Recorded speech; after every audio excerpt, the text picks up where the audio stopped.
લક્ષ્ય ન્યૂઝ, એક નજર, એક લક્ષ્ય. મંગળવારના રોજ જેઠી અમાસ હોવાથી શનિ જયંતિ સાથે અમાસ અને ડભોઈ તાલુકાના સુપ્રસિદ્ધ કરનાળી કુબેર ભંડારી મંદિરે જતા હજારો ભક્તોને વહેલી સવારથી ચા અને નાસ્તાને અવિરત સેવા આપતા માની કૃપા ગ્રુપ દ્વારા આજે ખમણ અને ચાનું વિતરણ કરી અનોખી અવિરત સેવા આપવામાં આવી હતી. માની કૃપા સેવા ગ્રુપ ડભોઈ વિસ્તાર, સિદ્ધપુર અને જૂની માંગરોળના યુવકો દ્વારા છેલ્લા 5 અમાસથી ધારાસભ્ય શૈલેષભાઈ મહેતાના માર્ગદર્શન હેઠળ અવિરત સેવા કુબેર ભંડારી મંદિરે જતા દર્શનાર્થીઓ માટે આપવામાં આવી રહી છે.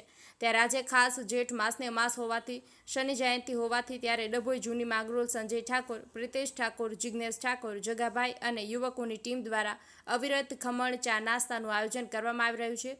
ત્યારે આજે 1000 કિલો ખમણ તેમજ 1000 કપ ચાનું વિતરણ દર્શનાર્થીઓને કરી અનોખી સેવા પૂરી પાડી હતી. નિરંજન ચૌહાણ, ડભોઈ.